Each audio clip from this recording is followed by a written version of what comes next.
علی رسولہ الکریم۔ روزے کی عظمت اور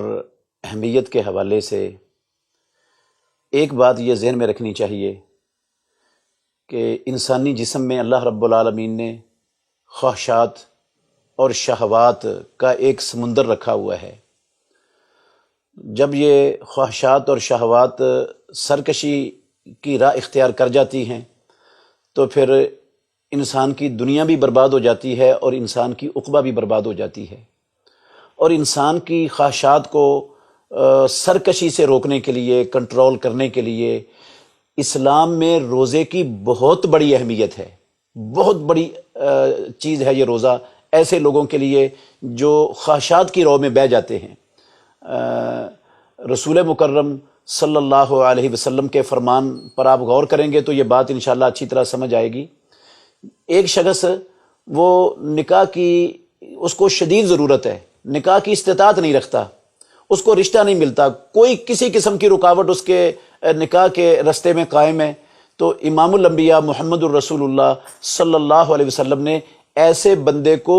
روزے کی عبادت اختیار کرنے کا حکم دیا ہے۔ عبداللہ بن مسعود رضی اللہ عنہ کی حدیث ہے بخاری مسلم میں، آپ نے فرمایا یا معاشر الشباب من استطاع منکم الباءۃ فلیتزوج فانہ اغض للبصر واحسن للفرج۔ اے نوجوانوں کی جماعت، جو تم میں سے شادی کی طاقت رکھتا ہے، نکاح کی طاقت رکھتا ہے، وہ نکاح کرے۔ یہ انسان کی نظروں کو سب سے زیادہ محفوظ کرنے والی چیز ہے اور شرمگاہ کو سب سے زیادہ محفوظ کرنے والی چیز ہے۔ اس سے بڑھ کر نظروں کی اور شرمگاہ کی حفاظت کا کوئی ذریعہ اللہ رب العالمین نے دنیا میں رکھا ہی نہیں۔ وَمَن لَّمْ يَسْتَطِعْ، اور جس کے لیے یہ نکاح کی سنت اور یہ فریضہ ادا کرنے میں کوئی رکاوٹ آ گئی ہے، کوئی مانع ہے لیکن اس کو ضرورت شدید ہے، فَعَلَيْهِ بِالصَّوْمِ فَإِنَّهُ لَهُ وِجَاء، تو وہ روزے کی عبادت اختیار کرے۔ یہ روزہ اس کی بڑی ہوئی خواہشات کو، اس کی شہوت کی حدت اور تیزی کو کچل دے گا، یہ اس کو روک دے گا، اس کو ختم کر دے گا۔ یہ محمد الرسول اللہ صلی اللہ علیہ وسلم۔ اور جب اس کی انسانی اعضاء، اس سے معلوم ہوتا ہے کہ انسانی اعضاء اس کو کنٹرول کرنے میں روزہ بہت بڑی تاثیر رکھتا ہے۔ انسان کی آنکھیں، انسان کی سوچ، انسان کے کان، انسان کی زبان، حتیٰ کہ انسان کی باطنی قوتیں وہ بالکل سیدھی ہو جاتی ہیں اس روزے کے ذریعے۔ اتنی بڑی تاثیر ہے روزے میں۔ اور جب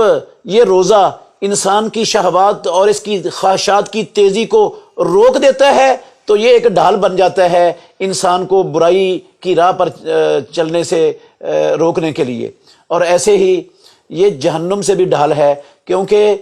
یہ حدیث میں موجود ہے، ہم سب جانتے ہیں، رسول اللہ صلی اللہ علیہ وسلم نے فرمایا جنت کو گھیرا گیا ہے ایسی چیزوں سے جو تکلیف دہ ہیں، جو ناپسندیدہ ترین ہیں انسان کو، ان کی باڑ لگائی گئی ہے جنت کے ارد گرد، اور جہنم کے ارد گرد خواہشات کی باڑ لگائی گئی ہے۔ اور اگر انسان کی خواہشات کو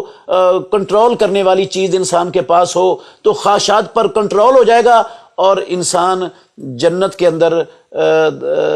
داخل ہونا اس کے لیے آسان ہو جائے گا، اور جہنم کے لیے وہ روزہ رکاوٹ بن جائے گی۔ اور یہ صراحت کے ساتھ پیارے پیغمبر کی حدیث میں بھی ہے، ابو سعید خدری رضی اللہ عنہ بیان کرتے ہیں، حدیث ہے صحیح بخاری میں، صحیح مسلم میں، رسول مکرم صلی اللہ علیہ وسلم نے فرمایا من صام یوما فی سبیل اللہ، جس نے ایک دن کا روزہ اللہ رب العالمین کی راہ میں رکھا، بعد اللہ بذالک وجہہ عن النار 70 خریفا، اللہ 70 سال کی مسافت اس کے چہرے کو جہنم کی آگ سے دور کر دے گا۔ اور جابر رضی اللہ عنہ کی حدیث ہے،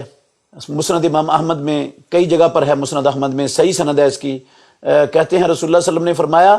الصیام جنۃ یستجن بها العبد من النار، یہ روزہ ڈھال ہے، اس روزے کے ذریعے بندہ جہنم سے اپنے آپ کو بچا لیتا ہے، جہنم اور بندے کے درمیان یہ ڈھال بن جاتا ہے روزہ، یہ اتنی عظیم الشان عبادت ہے۔ اور ابو امامہ رضی اللہ عنہ کی حدیث میں ہے جس کو امام ترمذی رحمۃ اللہ علیہ نے نقل کیا ہے، اور یہ مطابقت اور شاہد کے ساتھ حسن درجے تک پہنچ جاتی ہے یہ روایت، کہتے ہیں رسول مکرم صلی اللہ علیہ وسلم نے فرمایا من صام یومن فی سبیل اللہ، جس نے اللہ کی راہ میں ایک دن کا روزہ رکھ لیا، بعد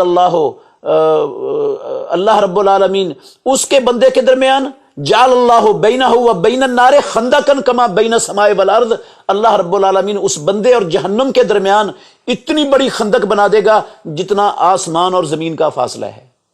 تو ان احادیث سے ہر مسلمان جس کے دل کے اندر زندہ ایمان ہوگا، زندہ عقل ہوگی جس کے پاس، وہ تو اڑتا ہوا جائے گا کہ میں فوری طور پر اس عبادت کا اہتمام کروں اپنی زندگی میں، جو اس قدر بندے کو جہنم سے دور کر دیتی ہے اور اس قدر بچا دیتی ہے جہنم کو، اور اس قدر زبردست ڈھال ہے یہ انسانی جو ہے نا شہوات اور خواہشات کی سرکشی کو کچلنے کے لیے اور ان کو کنٹرول میں رکھنے کے لیے۔ تو ہمیں اس روزے کا بہت زیادہ اہتمام کرنا چاہیے، اس کو معمولی عبادت نہیں سمجھنا۔ بہترین صدقہ جاریہ حاصل کرنے کے لیے اس ویڈیو کو لائک، کمنٹ اور شیئر کرنا مت بھولیں۔